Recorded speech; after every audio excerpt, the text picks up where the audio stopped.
¿Estás lista? Hazlo como te enseñé. Ajá, Pisa el clutch. sí. Pon la primera suavemente. Bueno. Bueno. Muy bien.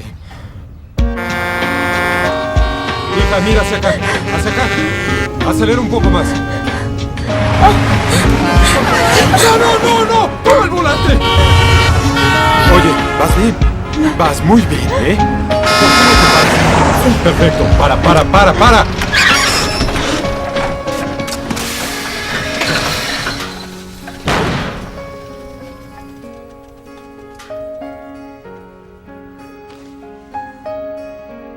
Gracias, Pa.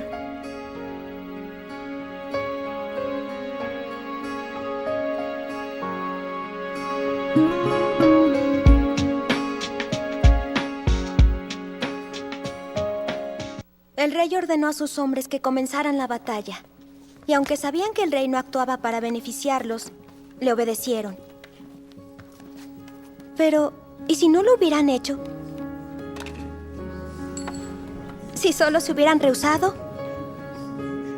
¿Y si los líderes egoístas no tuvieran apoyo? ¿Si la gente tuviera el valor de oponerse cuando algo estuviera mal? ¿Y si el gobierno, en lugar de servir a unos cuantos individuos, estuviera concebido y dirigido para toda la gente, sin importar la raza, el color o el credo? ¿Y no aceptáramos nada inferior a eso? ¿Qué pasaría?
Dave, habla a tu jefe. Me debes un turno, es sábado.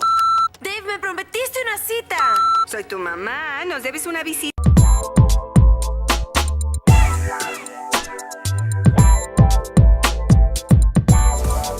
Amigos, las 7:41 estamos de regreso con el programa Guagua Centros de la Alcaldía de Quito. Son más de 9,000 familias que llevan con tranquilidad a sus niños a más de 157 centros en los que son protegidos, educados y bien alimentados. Juntos trabajamos para vivir mejor. Un mensaje de la Alcaldía de Quito.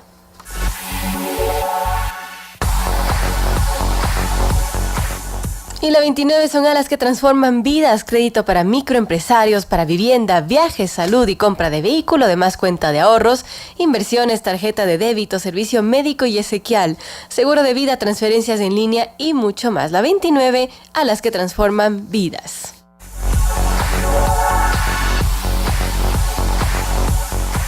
Y con tu app Diners Club estamos contigo. Es hora de vivir tus experiencias sin pausas. Accede de forma fácil y rápida a consultas de transacciones, detalle de movimientos de tus tarjetas y mucho más con la app de Diners Club. Estamos contigo.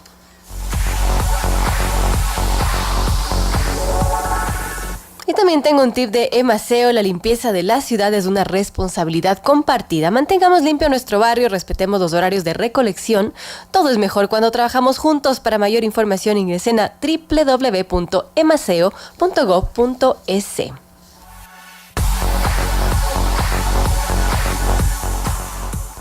Y hoy se conoce si Rafael Correa sería llamado a juicio. El titular de Diario La Hora, la Fiscalía General y el acusador particular Fernando Balda pidieron que se llame a juicio al expresidente Correa, al secretario nacional de Inteligencia Pablo Romero y a los exagentes de la SENAIN, Diana Falcón y Raúl Chicaiza, por el delito de asociación ilícita y plagio. Hoy se conocerá si la jueza Daniela Camacho aceptará su petición. A las 10 de la mañana se reinstalará el tercer día de audiencia preparatoria de juicio en contra de los 4 procesados por el secuestro del exasambleísta. El martes se conoció el dictamen acusatorio de la Fiscalía con 103 elementos de convicción. 28 son en contra de Correa y la acusación de Balda. Hoy la defensa técnica de Correa y de Romero impugnarán lo presentado por la Fiscalía y pedirán que la juez otorgue un sobreseimiento, mientras que el abogado de los exagentes pedirá que se llame a juicio. Falcón y Chicaiza son cooperadores eficaces, por lo que podrían beneficiarse de una reducción de la pena de hasta el 90%. La Fiscalía ha encontrado elementos de los 4 procesados serían autores del delito de secuestro, que tiene una pena entre 6 y 9 años de cárcel, según el Código Penal vigente a la fecha del cometimiento del ilícito.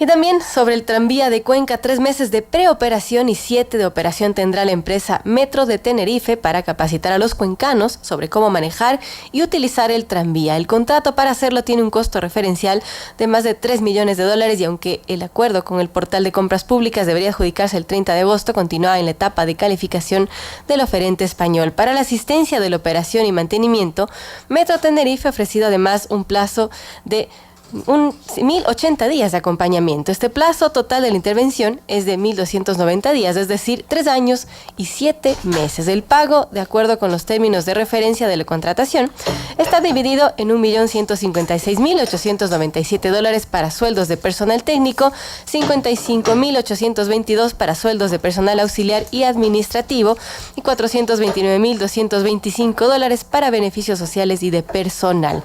Así pues están las cosas en el tranvía de Cuenca, que todavía pues está en su etapa final y se espera que en unos 18 a 20 días se pueda entregar. 7 de la mañana con 44 minutos. Transmitimos en señal de televisión abierta a través de Telesucesos, canal 29 UHF, en TV Cable, canal 73, Claro TV, canal 43, con alcance nacional. Estamos en Radio Sucesos 101.7 FM y en www.radiosucesos.fm. Juan Cubi, aquí presente. Buenos días, Juan, bienvenido a estos micrófonos. Máster en Desarrollo Local, director de la Fundación Donum, trabaja en Cuenca y está vinculado sobre todo a temas de salud pública y de investigación social. Tú, en un artículo en la revista digital Plan B, mencionabas que los nuevos saqueadores, así se llama el artículo, la corrupción durante el Correato tiene algunas particularidades. Fue compleja, es decir, construyó un laberinto de normas y procedimientos que impidieron la fiscalización. Hoy se empieza a revelar un esquema de delincuencia organizada desde el Estado, que combinó sistemáticamente decisiones políticas, jurídicas y económicas para apropiarse de los fondos públicos. Y leíamos el tema del tranvía de Cuenca, que es lo que nos vincula directamente a este diálogo, porque, claro, este sistema que tú mencionas, o este esquema de delincuencia, aterrizó también en los gobiernos seccionales, aterrizó también en obras como estas. Es decir, ahí hay un problema grave. Se han denunciado un montón de cosas sobre el tranvía. Ha sido para Cuenca un vía crucis. Tal cual. Un vía crucis. Hay informes de Contraloría, hay intereses políticos para que esto no se sancione. ¿Qué es lo que está pasando? Buenos días, bienvenido. Buenos días, Juan Carlos, gracias por el espacio. Mira, No soy un experto en la temática del tranvía, hay gente que conoce mucho más a fondo. Por ejemplo, podrías hablar con Fernando Vega, que es presidente de la Comisión Cívica Anticorrupción de la SUAY, conoce al dedillo la temática, pero yo como una persona que vive y trabaja en Cuenca, lo que te puedo decir es que acabo de leer o escuchar esta noticia de que en 18 a 20 días se entrega la obra. Discúlpame, pero esa noticia es totalmente desfasada. Si tú basta que te bajes en Cuenca y vayas al centro para darte cuenta que esa obra no se va a entregar yo no sé cuándo. O sea, que debería entregarse, es lo que menciona. Es el plazo. Y una de las cuestiones que me dijo el otro día casualmente con Fernando Vega es que otra vez va a haber un incumplimiento de plazo. Porque esa es una obra que desde el inicio tenía una serie de problemas por la forma como fue contratada. Fue, es decir, una obra de oferta electoral que se la hizo de alguna manera al apuro, pero con un aditamento. Como vivíamos durante el Correato un esquema de corrupción institucionalizada, todo se hacía, como se dice vulgarmente, por la izquierda. Es decir, todo se hacía de manera apresurada, mañosa, y entonces terminamos con una obra que le dejaron en herencia al actual alcalde, que el actual alcalde, pese a haber cuestionado la obra, terminó aceptándola y que ha ido acumulando una serie de irregularidades que han terminado en ¿qué? Primero, un juicio con la empresa anterior, que es un juicio que está pendiente, todavía no se resuelve. Segundo, una improvisación para poder continuar con la obra que a la luz de lo que estamos viendo, prácticamente no va a concluirse en los plazos y en las condiciones pactadas. Y tercero, que esto lo más grave, Juan Carlos, lo que tú señalabas, como había este esquema de encubrimiento de estos actos de corrupción, no ha habido institución que haya podido fiscalizar y sacar a la luz todo lo que ocurrió con ese contrato. Como toda la interminable lista de contratos que estaban atravesados por sospechas de corrupción en este país durante los últimos años, exactamente igual ocurre con el tranvía.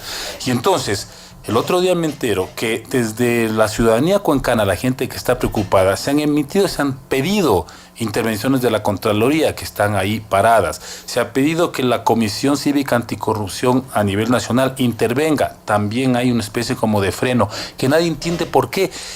Si tú revisas un poco el proceso del tranvía, hay una cantidad enorme de evidencias de que ahí se cometieron una serie de atropellos, no solamente jurídicos, sino también políticos. Es decir, cómo se manipuló esa obra en función de una candidatura que luego perdió, pero dejó obviamente heredado el contrato.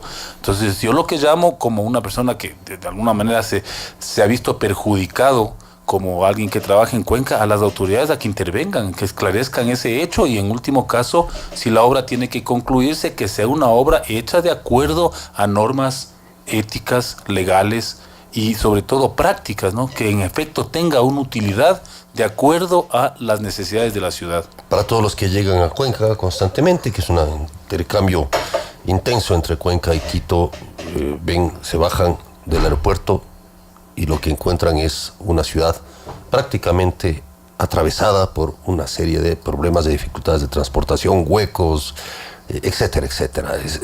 Y los cuencanos en realidad, uno conversa con ellos y es una especie de una indignación constante que ya termina en casi que en resignación. Es lamentable que se haya llegado a un estado de resignación en mucha gente, ¿no? A mí me sorprendió, yo vivo en Cuenca, trabajo en Cuenca, no soy cuencano. Una de las cosas que más me sorprendió es que luego de todo este viacrucis, como tú señalabas, hayan vuelto a votar por Alianza País en las elecciones pasadas. Ya eso uno ya no entiende, ya depende de la psicología de cada quien. Pero decía, es obvio que se atentó contra la convivencia de esa ciudad. Hay cientos de negocios cerrados, hoteles quebrados, hay todos los frentistas que se llaman, que llevan años demandando indemnizaciones porque perdieron su patrimonio, sus negocios, sus fuentes de vida, y ahí está. Y sigue pues esta obra que cuando tú te bajas la ves que está, no solamente que no está concluida, sino que está deteriorada.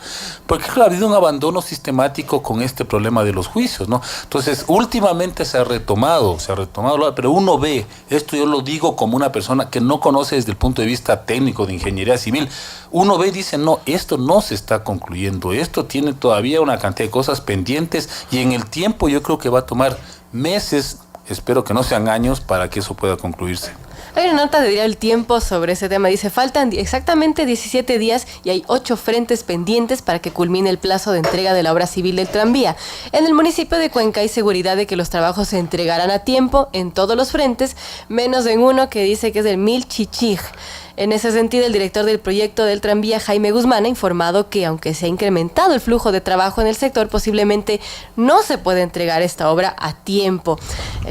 ¿Cómo ver una luz al final de este túnel, Juan, sobre este tema? Yo creo que una cuestión que se demanda desde los cuencanos es el esclarecimiento de ese proceso. Es decir, que se conozca a profundidad qué sucedió, por qué se hizo el contrato, cómo se hizo el contrato inicial, cuál fue la proyección que hizo la alcaldía anterior del señor Paul Granda, cuál fue el compromiso del actual alcalde y qué ocurrió detrás de toda esta obra tan compleja. Porque esta es una opinión mía. Yo creo que había un esquema de imposición de estas obras desde el poder central, es decir, desde Carondelet, que forzaba a los gobiernos locales que eran de Alianza País a aceptar cualquier tipo de obra que tuviera alguna conveniencia para lo que llamaban el proyecto. Pero obviamente no se puede atropellar una lógica local de una ciudad pequeña, de un municipio, por las necesidades de un gobierno central. Ese es un contrasentido, porque hay que respetar lo que implica la autonomía de los espacios locales. Eso es fundamental en un país como el Ecuador. Entonces resulta que cualquier obra de movilidad alternativa era mucho mejor que el tranvía para Cuenca. Eso se lo discutió largamente, pero aparentemente hubo algún interés de carácter político y probablemente de otra índole que hizo que se impusiera el tranvía en la ciudad de Cuenca, y eso tiene que ser esclarecido. No olvidemos que teníamos una serie de alcaldes que eran absolutamente sumisos con el poder de turno porque habían sido de alguna manera puestos por la lógica electoral de Alianza País, y eso es lo que está en este momento pagando la ciudad de Cuenca. Es decir, esas lógicas políticas que se imponen sobre las lógicas de la convivencia pública de una ciudad. Ahora, esto puede ir cambiando, Juan, de alguna manera. Claro, te refieres, entiendo, al entonces alcalde y hoy ministro o secretario de la política, Paul Granda, ¿no es cierto? Él fue el que inició la propuesta del tranvía, así es. Claro, y de alguna manera él fue en este gobierno, al inicio del gobierno fue ministro de Obras Públicas, y no sé si por su gestión o por lo que pudo haber ocurrido en relación con el gobierno, se entregó un dinero adicional al tranvía, a la obra del tranvía. Y claro, con eso se suponía que ya los problemas podían terminar. Lo que pasa es que si tú tienes un proyecto que desde el inicio tiene una serie de complicaciones, trabas e irregularidades, difícilmente lo arreglas dándole un poco más de dinero. Porque más, fíjate, tenemos ahora un problema, que todo este dinero adicional que se da incrementa el costo de la obra, por lo tanto incrementa el plazo y el monto de la recuperación de la inversión. Suponiendo que termine tal como está previsto, que con este dinero adicional pues se pueda concluir más o menos la obra. Y eso ya ha sucedido la vez pasada. También fue lo mismo, que la obra necesitaba dineros adicionales, que se buscó por un lado, por otro lado al final terminó rescindiéndose el contrato con la primera constructora, que además tenía una serie de irregularidades de esta constructora que se contrató en España. Es decir, yo por eso preferiría que tú le llamaras a alguien que maneja a profundidad la temática, para que te explique cuáles son los puntos que generan suspicacia respecto de la transparencia y la utilidad de esa obra. Ahora, el punto también ahí es, y en cuanto a lo que tú planteabas como proceso de lucha contra la corrupción, ¿qué perspectivas se ven, Juan, en la nueva llamado a elecciones para los gobiernos seccionales? Estamos viendo ahí varios fenómenos, o sea, fenómenos como, yo digo, este país parece una monarquía. O sea, ahora el hijo como ya no se pueden reelegir los alcaldes, entonces estaban poniendo al hijo, el otro le está poniendo a la esposa, etcétera, etcétera. O sea, estamos construyendo una monarquía, ¿no es cierto?, en los gobiernos locales. Pero yo no sé cómo enfrentar ese tema en el destino de las ciudades nuestras, porque claro, ahí es donde se prefigura la ciudadanía, ¿no? Mira, Juan Carlos, más que monarquía son dinastías, son caciquismos, ¿no? Yo le llamo monarquía por... Sí, por burlarme. Por pero- una sí. estructura política, pero son como dinastías, ¿no? Y eso no debería sorprendernos porque ha llegado a tal grado la descomposición de la política que obviamente cualquier cosa es viable. No solamente hablemos de esto de las dinastías, de estas alianzas contra natura que se dan para captar cualquier puesto de elección popular. No se alía la derecha con izquierda, el centro con la derecha. En antiguos enemigos políticos ahora hacen acuerdos electorales. ¿Por qué? Porque desgraciadamente el espacio de la política se fue cada vez más separando de lo que son las lógicas sociales. Entonces tienes una sociedad que tiene aspiraciones, que tiene visiones que son incompatibles con la representación política.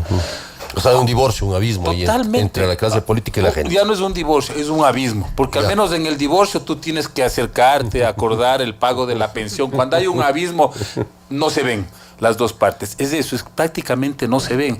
Entonces, ¿qué es lo que necesitas? ¿Cómo recuperas la capacidad de la sociedad para ir definiendo lo que es un proyecto de vida en común que se expresa en lo político, que es una necesidad porque es la administración pública, pero que responda a lo que tú realmente quieres como ciudadano? Es tremendamente difícil porque eso se lo quiso hacer durante muchos años. De alguna manera esa presión derivó en que Rafael Correa llegara a la presidencia enancado en estas demandas y resulta que a la vuelta de la esquina no solamente quiso lo contrario, Correa, sino que profundizó este abismo. Entonces tú tienes ahora una élite política que cree que está resolviendo los problemas del país en un cuarto cerrado de espaldas a la sociedad y tienes una sociedad desesperada, angustiada, porque quiere de alguna manera que el espacio de lo público, de lo político responda a sus intereses, pero no sabe cómo. Y entonces, ¿qué nos proponen? Vuelvan a votar. Y te dicen, bueno, vamos a votar, ¿por qué? Por el hijo del anterior alcalde, por la esposa, por los amigos, los compadres que se ponen de acuerdo transitoriamente, y eso no le da salida a una sociedad. Hay que recuperar la capacidad de la sociedad, no solamente de incidir, sino de decidir sobre la política. Ahora tú, como parte colaborador del libro que conversábamos el otro día con Alberto Acosta, El Gran Fraude, evidentemente se perfiló un gran fraude, pero no solo desde el correísmo, sino, o sea, no solo fue la base de eso, sino también desde precisamente esta clase política. O sea, ahora lo que tenemos, como te decía, es, hay que decirlo, a un alcalde de Guayaquil que toma como candidato a prefecto a una persona que fue cómplice de este gran fraude. Evidentemente, hablo de Carlos Morales. claro, o sea, que fue parte del correísmo. Entonces la gente dice, oye, no entiendo.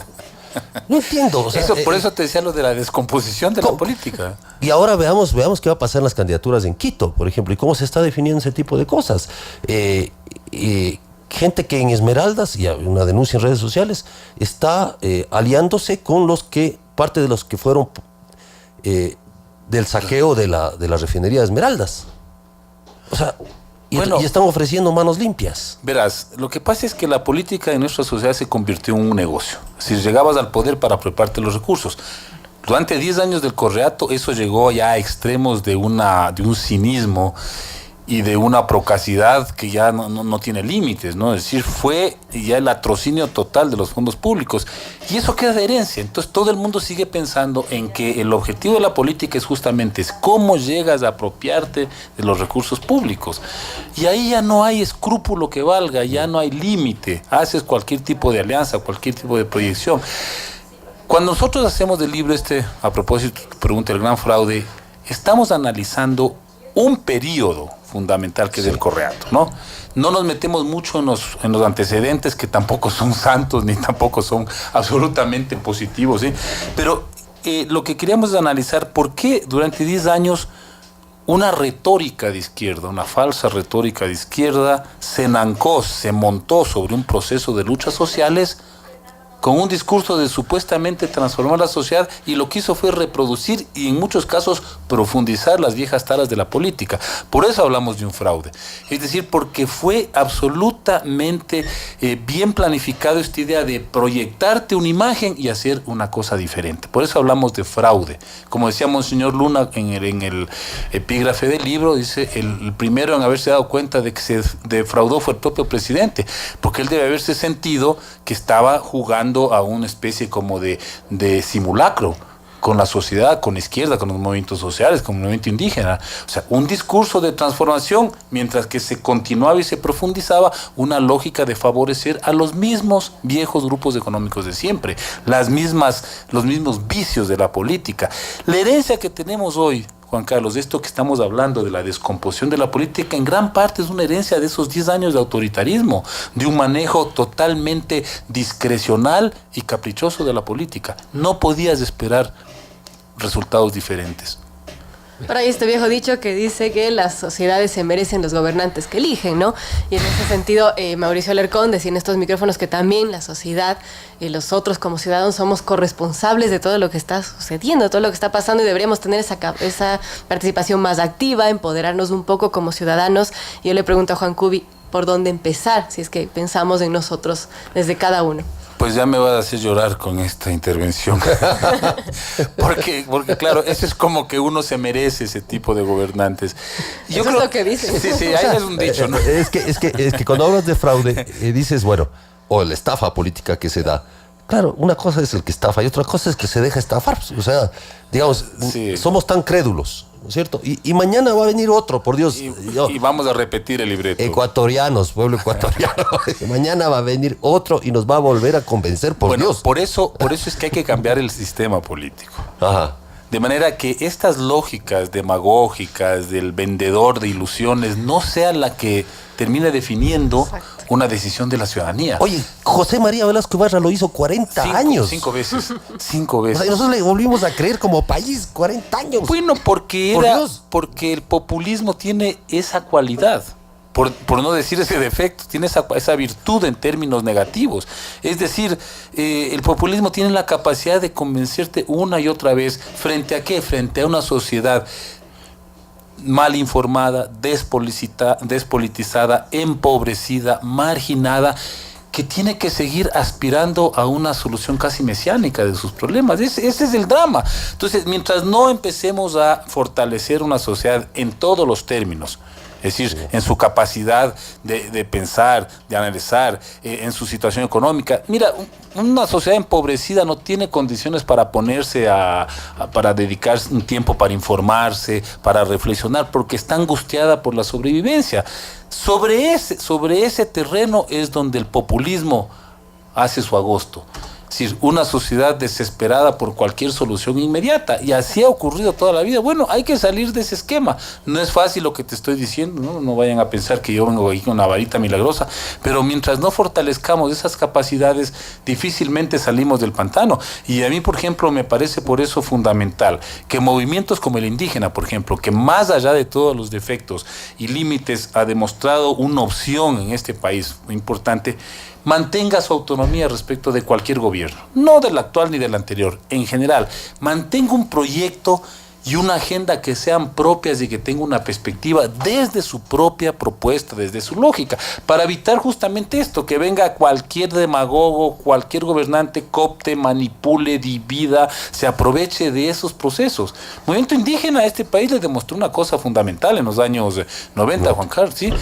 Es decir, que no éramos el país que habíamos supuestamente construido, que teníamos en este país todo una efervescencia, un movimiento subterráneo que había sido ocultado oficialmente. Eso nos demostró cuando salieron y paralizaron este país y obligaron al sistema político y a la sociedad a reconocerse en la diversidad y en la plurinacionalidad. Eso fue fundamental. Lamentablemente, claro, fueron de alguna manera siendo aprovechados o manejados por los poderes de turno y eso provocó un debilitamiento de esa propuesta, pero eso sigue vigente. Que en algún momento, claro, les encontró con el poder.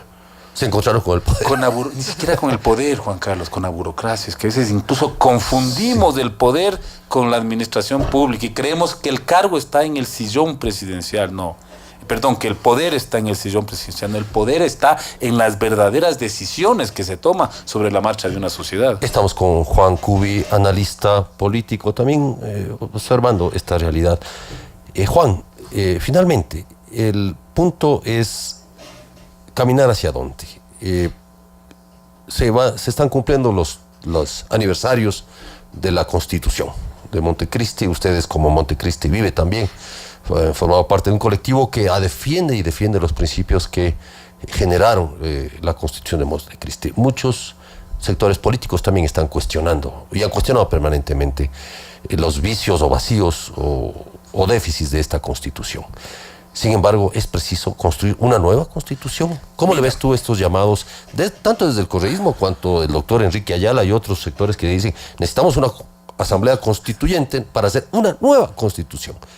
Los correístas están diciendo eso, ¿no? Claro. ¿En serio? Claro. Pero ellos son los que manipularon la Constitución. Rafael Correa ha planteado una nueva asamblea constituyente. ¿En serio? No lo he oído. Fíjate. Sí. Bueno, oirás. Bueno, bueno que me digas porque me sorprende, o sea, ya eso es el colmo del cinismo. Mira, a mí me invitaron en el 2000, antes del 2011 a formar parte de este colectivo cuando Correa ya planteó meterle la mano a la justicia a través de una reforma constitucional.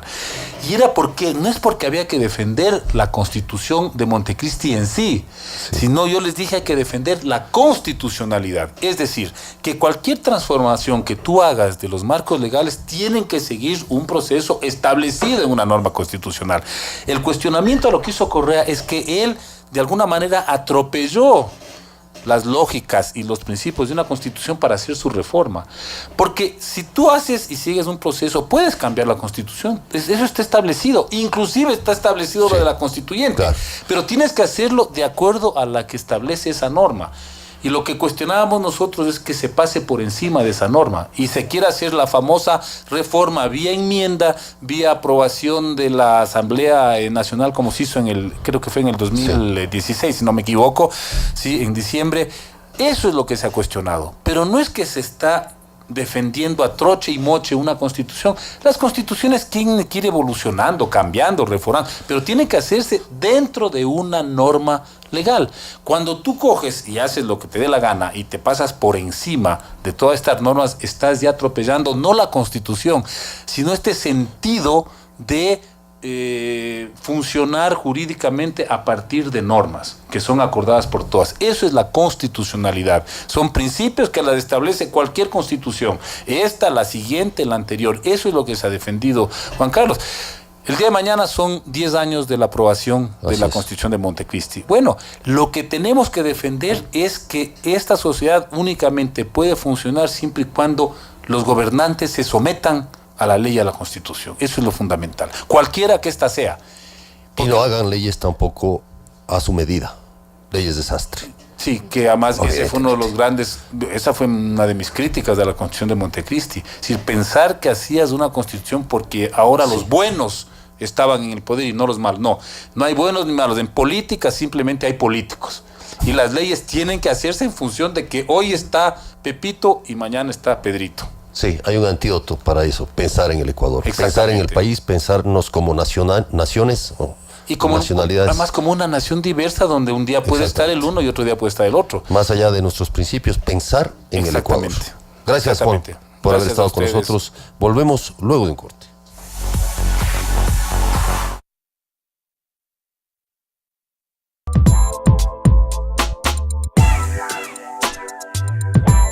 La remisión es para ti, para mí, para todos. Hace un par de años hice un crédito estudiantil. Por problemas económicos no pude pagarlo. Gracias a la remisión, ya no pagas el 100% de los intereses, multas y recargos de tu obligación de crédito educativo y becas. Ahora con la remisión lo pagué completamente sin intereses y sin multas. Hoy puedo continuar tranquila mi vida laboral. La remisión de intereses, multas y recargos se hizo pensando en ti. Aprovecha, así como Erika. Tú también puedes arreglar tu situación dentro del plazo establecido. La remisión es para todos. El gobierno de todos.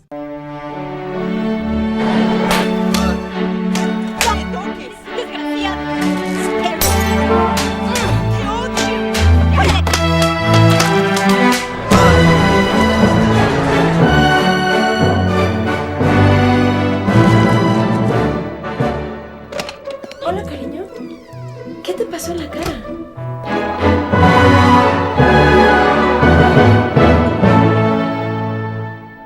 Te falta talento. No eres atractiva. Muy fea. Muy chico. Muy gorda. Mira, tú sobras. ¿En verdad crees que puedes? De todas formas, nadie puede. Solo déjalo. Déjalo. Déjalo. Déjalo. Déjalo.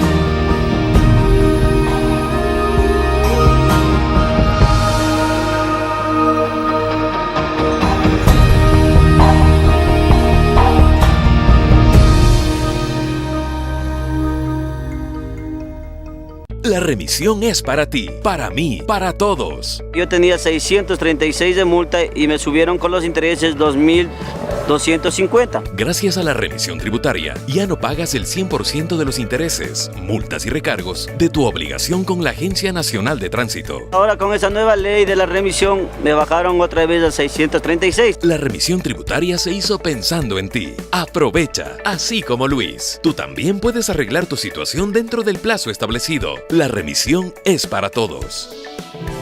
El gobierno de todos. Pórtate bien. No hagas fiestas. Hoy hice una gran locura. ¿Hiciste una cochinada? Fue solo algo que nunca creí que yo haría. En la vida.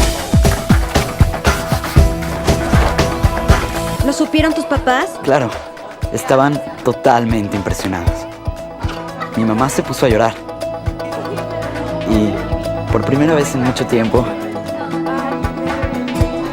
me sentí muy bien. ¿Qué hiciste?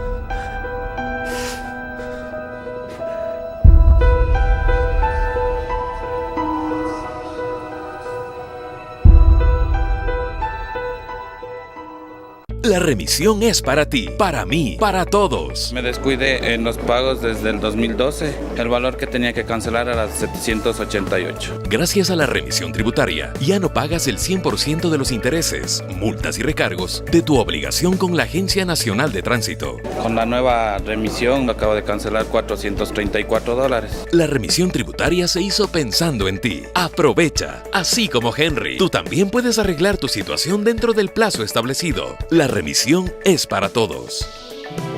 El gobierno de todos. ¡Hey! ¡Ustedes!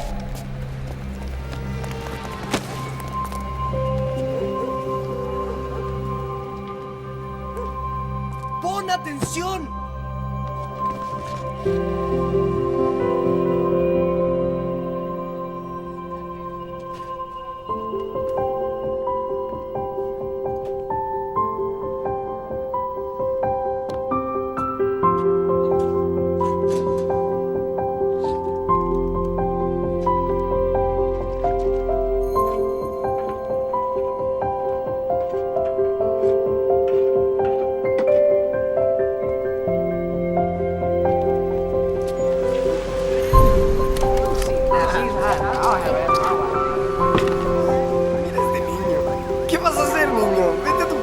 Es inútil.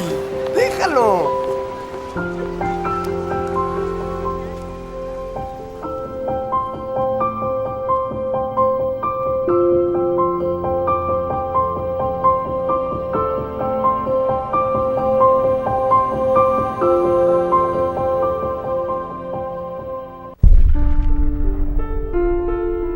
Estación de policía, ¿dónde es su emergencia? Por favor, necesitamos ayuda. Dígame, ¿qué ocurrió? Creo que está muerto. Por favor, le dispararon. Entiendo. ¿Qué está pasando ahora? Es que necesita ayuda. Mande a alguien.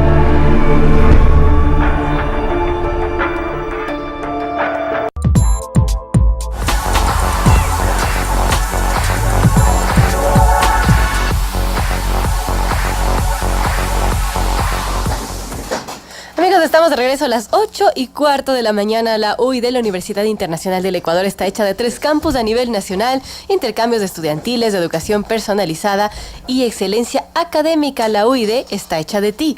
¿Y tú, de qué estás hecho?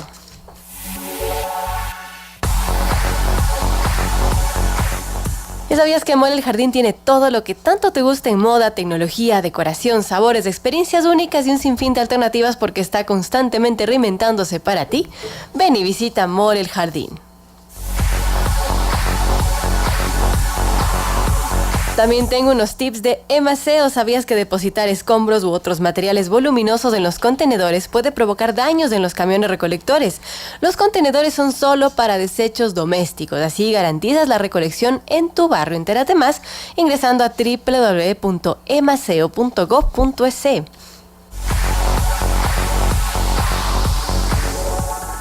Y tu Mastercard vale más que tu efectivo porque te permite tener un mayor control de tus gastos, te ofrece beneficios en tus lugares favoritos y lo más importante, es mucho más seguro que tener tu dinero en el bolsillo. Conoce más ingresando a www.latinoamerica.mastercard.com.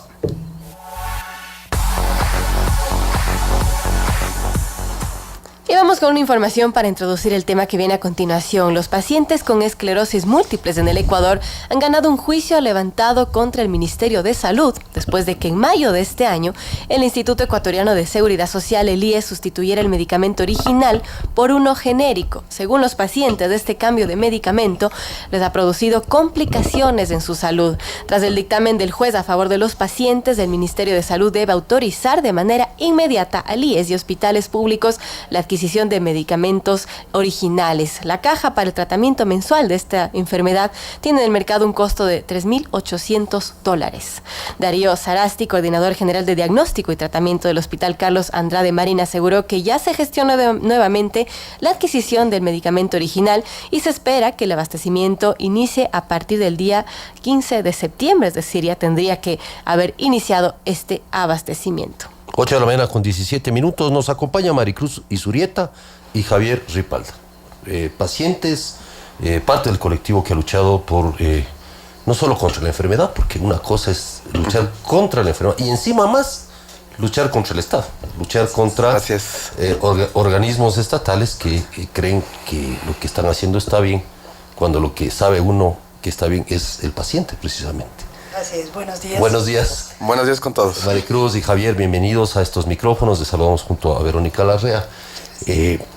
¿Por qué se fueron a juicio finalmente? O sea, ¿es tanta la tosudez del Estado en ese sentido? Sí, la verdad es que, nosotros hemos estado desde el 2016, ya se presentaron en Cuenca y en Guayaquil, se presentaron fallas terapéuticas y efectos adversos con este medicamento, que ni siquiera es un medicamento genérico, porque los genéricos son copias exactas del original cuando el original ha liberado la patente. Ajá. Esto no existe. Este es un medicamento que ellos lo llaman que es una marca, pero no tiene los estudios de bioequivalencia. Tuvimos que ir a un juicio y en el juicio se probó y el AXA aceptó que no tiene los estudios de bioequivalencia y aceptó, y estuvo ahí un técnico en farmacovigilancia, que no es lo mismo. Y como no es lo mismo, no pueden arriesgarnos. Estos medicamentos son medicamentos inmunomoduladores, que no pueden ser cambiados como se les dé la gana, porque son medicamentos de altísimo riesgo. Incluso el ARSA tiene un escrito que dice que fingolimod está considerado un medicamento de alto riesgo. ¿Cómo pueden darnos un medicamento de alto riesgo sin tener los estudios? Entonces tuvimos que acudir a las leyes. ¿Y este medicamento cómo llegó al Ecuador? ¿Por qué se convirtió en el medicamento que se daba en el IES a los pacientes? ¿Quién tomó la decisión también? Sí. Exactamente, eso es lo que no sabemos. ¿Cómo califica el ARSA? Porque el ARSA les da un registro sanitario. Ajá. El único medicamento, fingolimod, que es el genérico, como quien diría, es la molécula base. El único aprobado en el mundo por la FDA, por la EMA, por la OMS, es el medicamento de marca original. Cualquier otro o es una copia o es una marca que se inventaron. Entonces esta no tiene aprobación de nadie más que del ARSA. Y como en el Ecuador no se pueden hacer estudios de bioequivalencia, nosotros deberíamos, o el ARSA o el Ministerio de Salud debería tomar los estudios de otros países, ya que nosotros no podemos hacerlo, y decirle, ok, este es el medicamento que se usa y este es el que hay que usar. No querer inventar el agua tibia y ponerles a los pacientes, que somos nosotros los afectados, a probar, a ver qué pasa.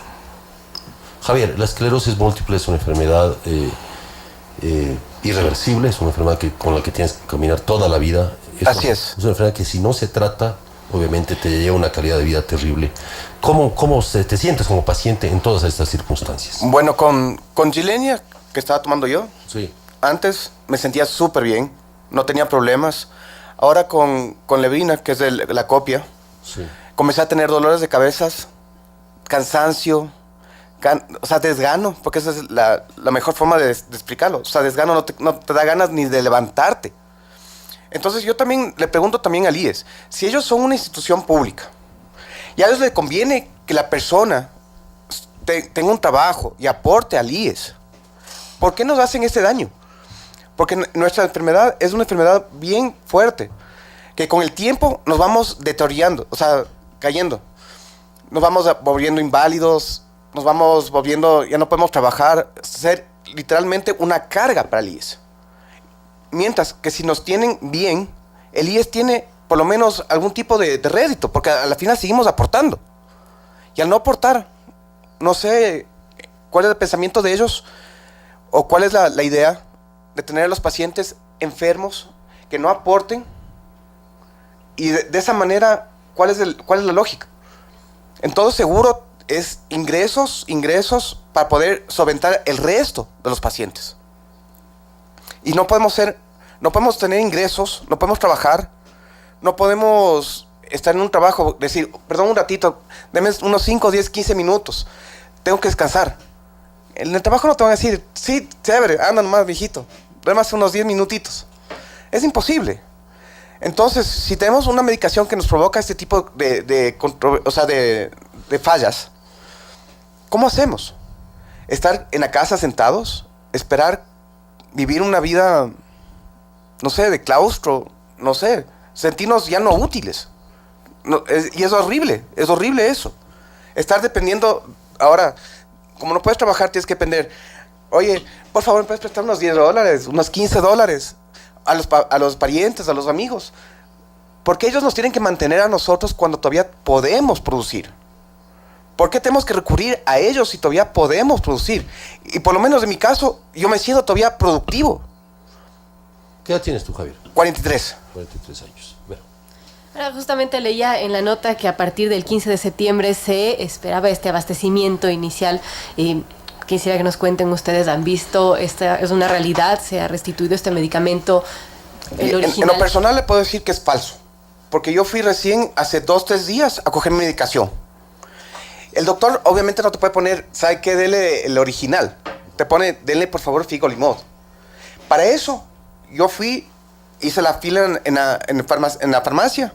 Le digo, por favor, ¿me pueden dar Figolimod? O sea, Gilenya. Porque perdón que diga el nombre, pero sí, no me queda de otra. Gilenya me dice, no, tome Lebrina.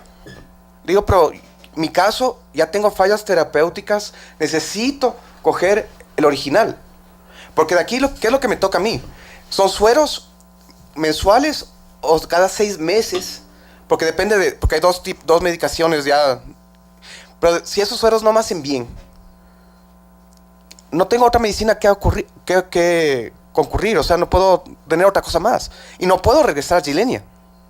O sea, a mí, en mi caso personal, ya me fregaron. Y aparte de eso, si no te quieren dar una medicación, como ustedes mismos lo dijeron, de 3.800, esta medicación sobrepasa, duplica, y en algunos casos hasta triplica los costos de Gilenya. Entonces, ¿qué garantía voy a tener yo que me van a dar esa medicación? Que por ley, o sea, no es que porque tengo esclerosis múltiple, tengo una corona, me tienen que dar una medicación. No, no hay tal, porque estoy aportando al IES. Mensualmente se aporta. Es una responsabilidad del IES, directamente. Yo sí responsabilizo al IES por ese tipo de prácticas.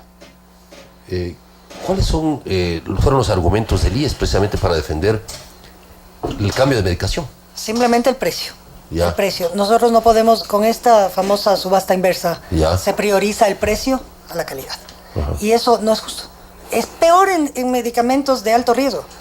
O sea, eso no es una gripe, no es un ibuprofeno, es una enfermedad que causa discapacidad en personas jóvenes. Como ustedes ven, sí, nosotros somos personas de entre 20 y 40 años que tenemos el primer diagnóstico de esta enfermedad. Entonces tenemos toda la vida por delante. Somos profesionales, madres de familia. Entonces, el tener una discapacidad, como decía Javier, eso nos afecta en la vida y a todo nuestro entorno. O sea, ya no podemos trabajar. Y no es...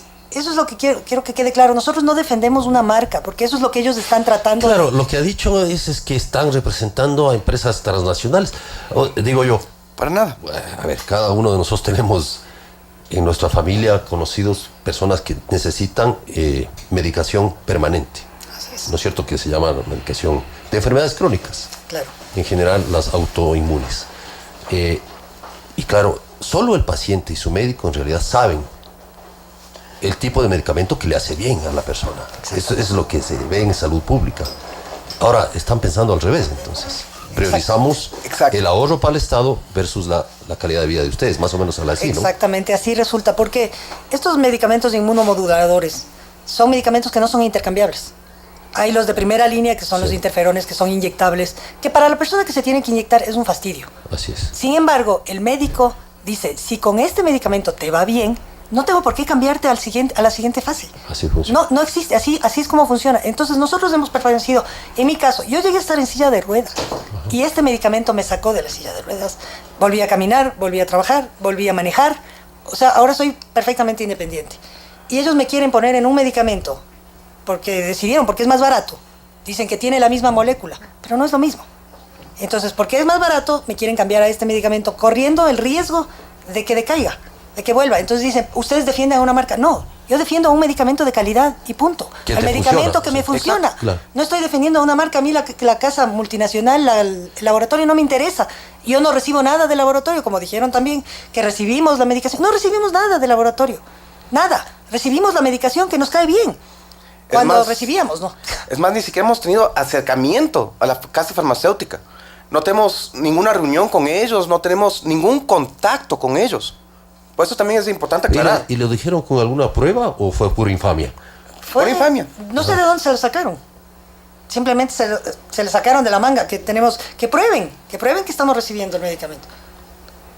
No tienen pruebas para decir que nosotros estamos recibiendo el medicamento. En mi caso, por ejemplo, ellos terminaron de recibir Gilenya en mayo. Yo he tenido la oportunidad de seguir con el tratamiento. ¿Por qué? Porque yo tengo un médico que me trató en mis inicios en los Estados Unidos y yo recibí una donación de los Estados Unidos del medicamento para mantenerme. De un país al que yo no le aporto nada. En este país yo aporto y es la obligación del Estado de darme el medicamento que me cae bien, no el medicamento que a ellos les parece más barato. Con esta ganancia del juicio que espera Javier Maricruz, que es el siguiente paso. Que cumplan. O sea, simplemente lo que está haciendo el IES para cumplir con el juicio que ganamos es tener cantidades ínfimas, o sea, 2, 3 paquetes. Que como les dije a ustedes, a mí hace pocos días atrás no me dieron el medicamento que me tenían que dar. Me dieron solo la copia. Que por ley me tenían que dar, porque yo ya tengo fallas terapéuticas. Y eso que también como Maricruz, o sea, yo he tratado de mantenerme con Gilenya, pero es, imagínense, solo 3,800 mensuales, solo en la medicina. A eso súmele el colegio de mi hija, a eso súmele los pagos del carro, a eso súmele las alicuotas que hay que pagar mensuales en la casa o departamento que uno vive. Quiere decir que nosotros necesitamos $5,000 mensuales. Como ni siquiera para salir a comer una pizza. O sea, simplemente para mantenerse. ¿Quién gana $5,000 mensuales? Es mi pregunta. ¿Quién lo hace? Muy pocos, muy pocos. Entonces, imagínese, ya no le tienes que cambiar el colegio a tu hijo, porque ya no puedes ir en el mismo colegio. ¿Por qué tiene que sufrir mi hijo por algo que me pasó a mí? O por lo menos eso es lo que yo veo. ¿Por qué tengo que cambiarle de colegio? De ahí, ahorita estamos hablando de colegio, la universidad. ¿Cómo puedo ahorrar para la universidad de mi hijo? ¿Cómo? Si todo se me va en la medicación. Y solo para mantenernos bien, estables. Porque eso tampoco te garantiza, ¿no? Claro. Estamos con Maricruz Zurieta y Javier Ripalda, pacientes con esclerosis múltiple, quienes denunciaron la afectación terapéutica de un medicamento y después de un juicio contra el IES, ¿no? Ganaron el derecho a escoger, básicamente, porque de eso se trata, el medicamento que les hace bien para su enfermedad. ¿Cómo decidieron entrar a este juicio? Porque no todo el mundo, digamos, yo he escuchado casos en el IES de diversas enfermedades. Es decir, que por ahorrarse o por otras innombrables razones, prefieren un medicamento a otro, afectando a los pacientes. ¿Cómo entraron a este juicio y por qué? Bueno, el por qué está claro, pero ¿cómo se decidieron entrar? Nosotros somos un grupo de pacientes que gracias a Dios hemos logrado conocernos entre nosotros y trabajar en equipo. Y yo creo que eso es la base de todo. Porque como somos poquitos, o sea, no somos 3 como dicen que son 3 a los que les afecta. No, no somos 3. Pero además, perdón que te rompa, son poquitos, el Estado va a quebrar porque... Para nada. O sea, en el Ecuador hay más de 200 pacientes con esclerosis múltiple. Claro. Sí, Y el Estado va a quebrar, toman- el IES va a quebrar si les da el otro. Y los medicamento. medicamentos, los pacientes que tomamos este medicamento específicamente, no somos más de 40, creo, en el Ecuador, o 50 tal vez en el Ecuador. Entonces, el IES no va a quebrar por darnos el medicamento original. No, no va a quebrar. Y lo que a mí me preocupa, y a nosotros, como les decía, nos reunimos como grupo de pacientes encabezados por una de nuestras colegas enfermas, que es muy proactiva en esto. Hace 2 años ella empezó, tenemos que hacer algo, esto va a pasar. Entonces empezamos a unirnos y decidimos irnos al juicio, porque no nos hacían caso. Mandábamos notificaciones al ARCA, aquí, al Ministerio de Salud, no nos hacían caso. Decidimos irnos al juicio. Ganamos el juicio, pero el problema es que en la sentencia dice que mantengan el stock. Ellos están cumpliendo la sentencia porque mantienen un stock mínimo, pero no nos dan a los pacientes. Entonces, claro, ellos siempre van a tener esa mínima cantidad porque no nos están dando a los pacientes. Entonces no se está cumpliendo. Y dice en la sentencia, mientras el otro laboratorio presente los estudios de bioequivalencia, que no se da tampoco. Entonces deberían darnos a todos los pacientes el medicamento original, mientras el otro laboratorio presente los estudios, que no se da. Entonces a todos, yo fui el martes pasado y yo le dije, ok, yo no he tomado el laboratorio, el medicamento Lebrina, porque yo no quiero ser conejillo de indias. Y me dijo el doctor, así es, usted no ha tomado, usted no le quiero arriesgar, porque yo ya estuve muy mal, no le quiero arriesgar, vaya y pídales que le den Gilenya, a ver qué pasa. Yo bajé y les dije, igual que Javier, no, el doctor me dijo que yo tengo que tomar Gilenya, y me dijeron no. Y les dije, ¿no tienen? Y dice, sí tenemos una cantidad ínfima, cuantía, que es como le llaman ellos. Pero no le podemos dar porque se ha decidido por resolución de los directivos del IES que se les dé a todos Lebrina para ver qué pasa. ¿Eso qué quiere decir? Que somos conejillos de indias. O sea, para ver qué pasa. Y cuando pasa lo que le pasó a Javier, que él ya no puede regresar a Gilenya, ¿qué pasa? Entonces pasen a otro medicamento más caro que tal vez después no haya tampoco. Entonces, ¿saben qué? Váyanse nomás, sigan progresando con su enfermedad y vean lo que hacen. Hay testimonios graves que han salido en la prensa. Por ejemplo, Rosario Romo, madre de una paciente con esclerosis, ha asegurado que el cambio de medicina le produjo la pérdida de visión de uno de los ojos de su hija adolescente. ¿Qué otros testimonios así conocen y qué tan grave puede ser que se le cambie esta medicina? En mi caso, por ejemplo, yo ya tuve, primero comencé con fallas terapéuticas, que fueron esos los cansancios, dolores de cabeza, el desgano de moverse. De ahí ya tengo 2 lesiones más. Yo en lo personal tengo 50 lesiones ahorita, bueno, 52 con estas 2 nuevas, que soy uno de los casos fuertes de acá del Ecuador, porque en el primer brote me dieron 50 lesiones, que es el equivalente de que usted vaya corriendo a 100 kilómetros por hora y se dé de cabeza contra una pared. Que el doctor dice que no entiende por qué camino, por qué hablo, que no debería, pero lo estoy haciendo. O sea, con dificultad a veces, otras veces no. Pero todo depende de los días, como digo, o sea, tengo días que estoy bien, tengo días que estoy mal. Y eso es lo único que pasa. O sea, pero ya, ¿qué puedo hacer? Ya con fallas terapéuticas, o sea, fallas ya del medicamento en sí, tengo 2 lesiones más. ¿Cuántas lesiones van a esperar el IES que tenga para tomar cartas sobre el asunto? Como le digo, o sea, ustedes me ven, soy joven, 43 años. Tenemos toda la vida por delante. ¿Qué espera el IES? Que nosotros en verdad seamos literalmente una lacra para el IES, que ahí sí le va a costar bastante al IES, porque nos va a tener que mantener, nos va a tener que jubilar. Yo sinceramente no he hecho la jubilación por discapacidad, porque me parece, o sea, irrisorio que me jubile a los 43 años. Por Dios santo, o sea, todavía creo que que puedo producir. Entonces va a ser una carga para el Estado. El hoy por hoy va a ser una carga para el Estado. Maricruz y Zurieta, ¿cómo es vivir con esclerosis múltiple? Muy difícil. Como decía Javier, esto es un día a la vez. Uno tiene que levantarse un día y si pudiste pararte, ya tienes que dar gracias a Dios y decir, ok, este día lo voy a pasar. Vamos a ver cómo va. Pero es un día a la vez, porque un día tenemos, que eso es lo que dice las autoridades del IES, que es parte del progreso de la enfermedad. Pero ¿qué pasa cuando yo durante 2 años he tenido estos síntomas que son síntomas de la enfermedad, pero me he mantenido estable y de pronto cambio la medicación y a las 3 semanas tengo nuevas lesiones, nuevos brotes, nuevas recaídas? Entonces eso no es un síntoma de la enfermedad, pues. Eso es un mal medicamento que nos está causando daño, la enfermedad está progresando.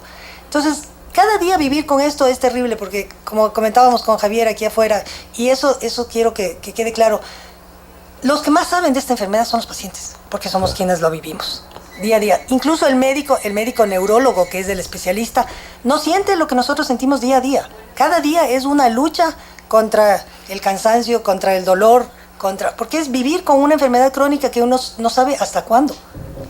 Un día uno se levanta y de pronto está ciego.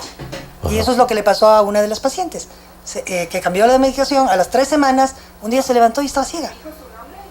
¿Qué hace esta enfermedad para nuestros amigos oyentes que quizás no están familiarizados? ¿Qué es lo que ataca esta enfermedad? Esta enfermedad es una enfermedad autoinmune, degenerativa e incurable del sistema nervioso central. Es decir, que ataca a cualquier parte del sistema nervioso central y produce discapacidad.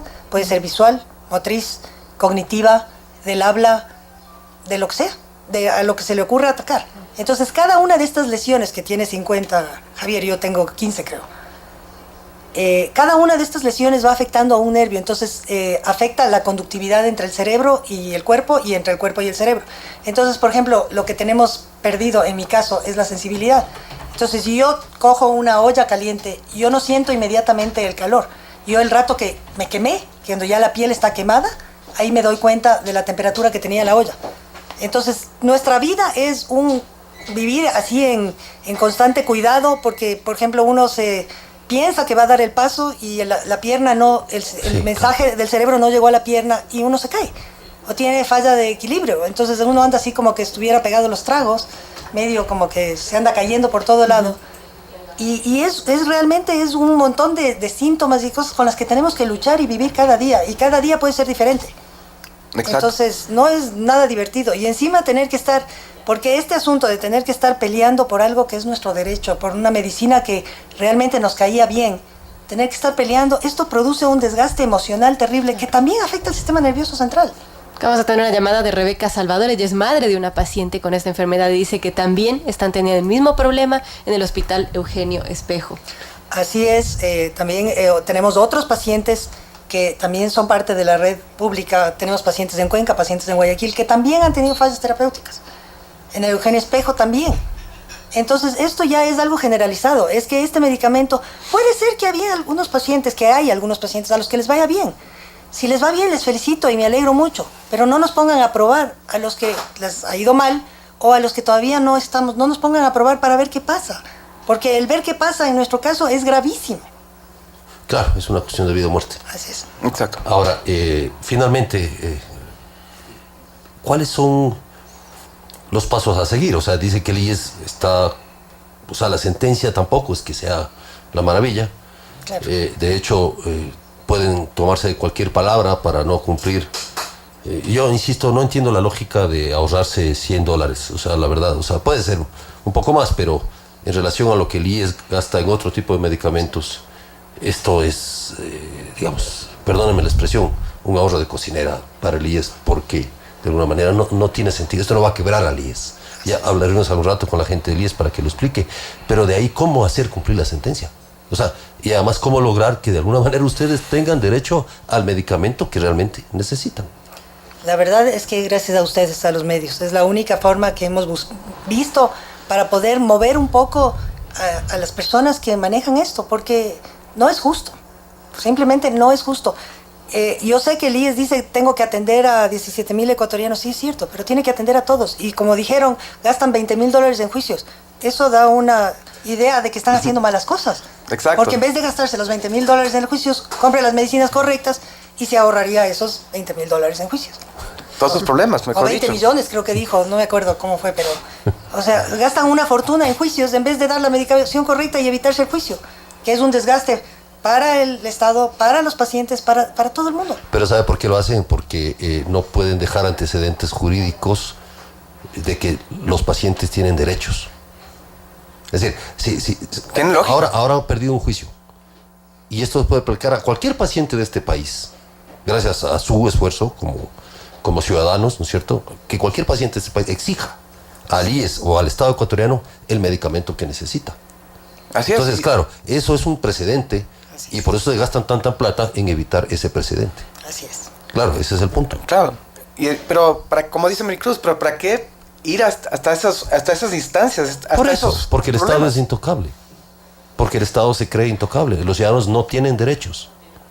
El Estado le exige al ciudadano que pague impuestos.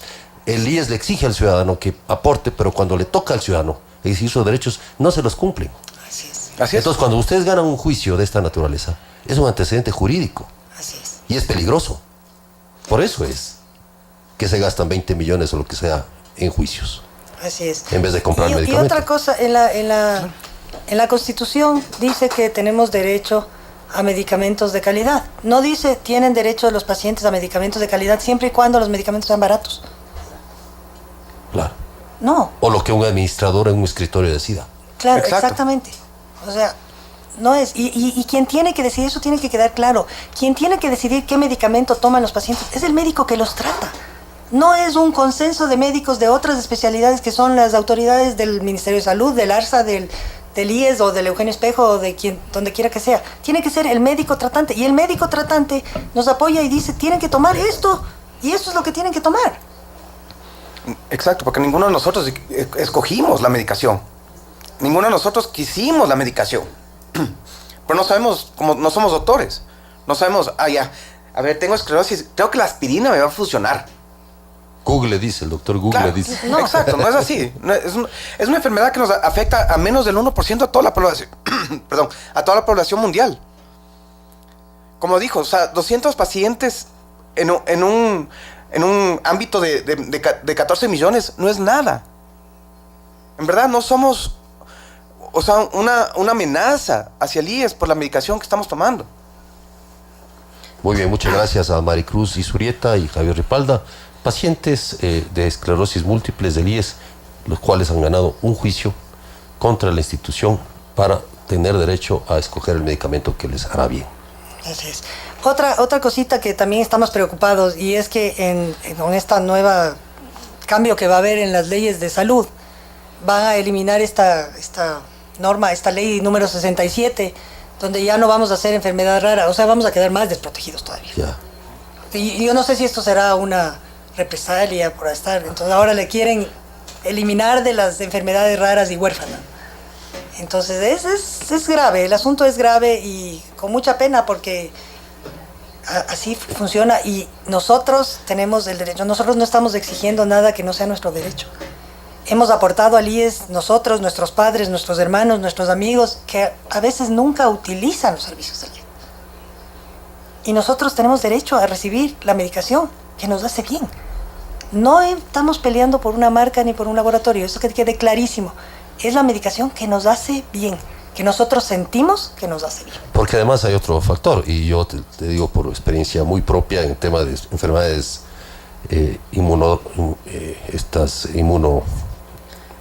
las inmunes o crónicas, es que nadie te afilia.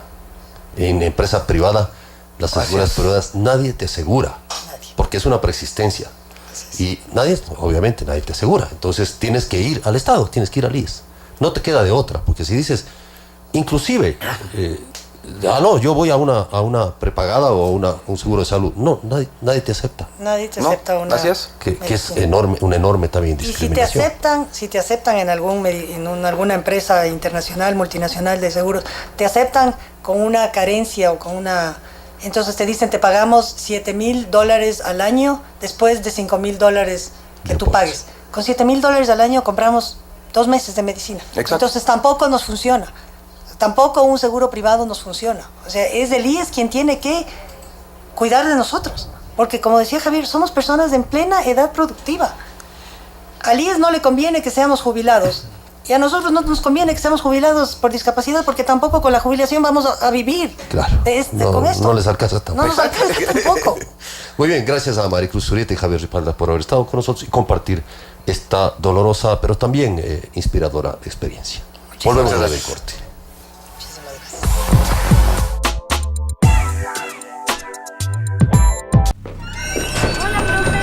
Hey, ¿cómo están? Hola, niñas. Nicole, suerte en la obra esta noche. Gracias. De nada. Hola, niños. Asegúrate que lo entregas el lunes, ¿eh? Hola.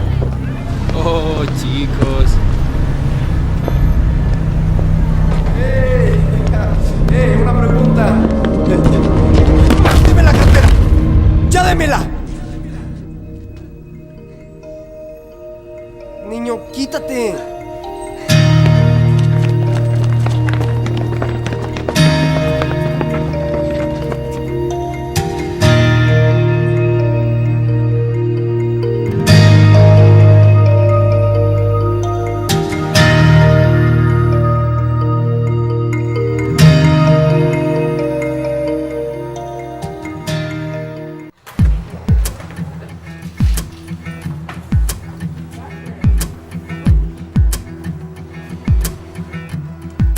Dave, habla a tu jefe.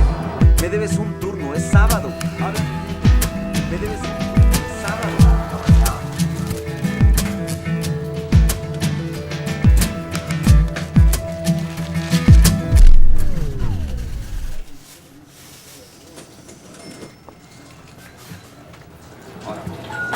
Hola, Shane.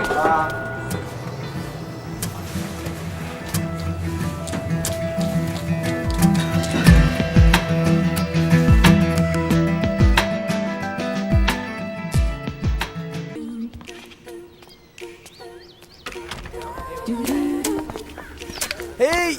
Oigan.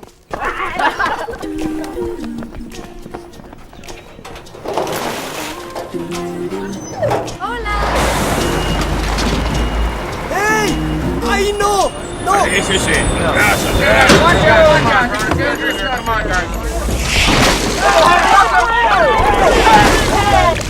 Por favor, a un lado. Estamos tirando aguas negras. Espero que sus zapatos no sean nuevos.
No siempre fui tan hábil.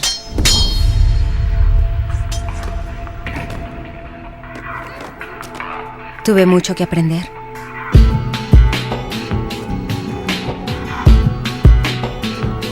Tuve que practicar. Y practicar. Y practicar.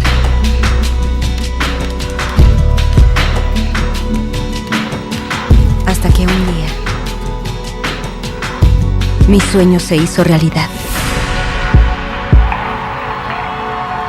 Sin duda no fue fácil, pero valió la pena.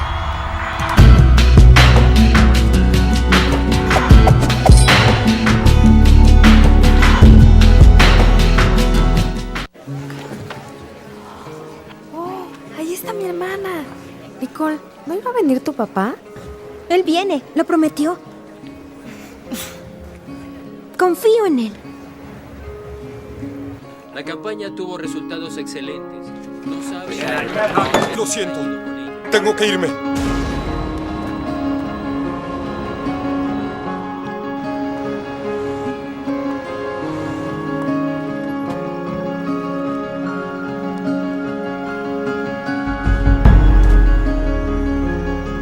Niños, empezamos en un minuto.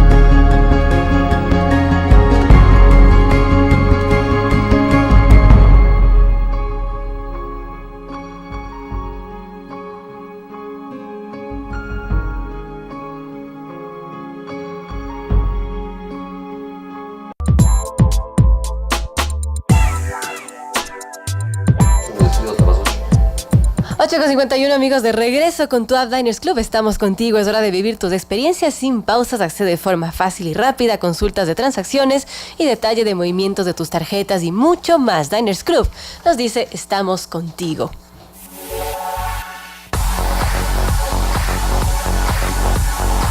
Somos un país de gente que puede cumplir sus sueños. Anímate a creer en los tuyos con Fondo Horizonte, un sistema de ahorro a largo plazo creado por Génesis, administradora de fondos con beneficios como un seguro de vida y asistencia Ezequiel desde $20 mensuales. Llama al 1-800-237-237 y junto a Génesis llega al horizonte que sueñas.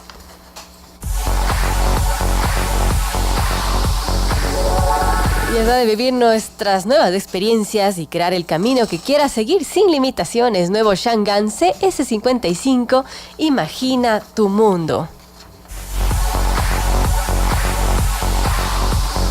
Y también unos tips de Emaseo. ¿Necesitas desechar muebles, colchones, llantas o electrodomésticos? Tráelos los domingos a nuestros centros de operaciones de la Avenida Occidental, la Mariana de Jesús y Mariscal Sucre, y la Forestal en la Avenida Simón Bolívar y Río Frío. Conoce más sobre el Domingo de Tereques en www.emaseo.gov.es y llamando al 1-800-EMASEO.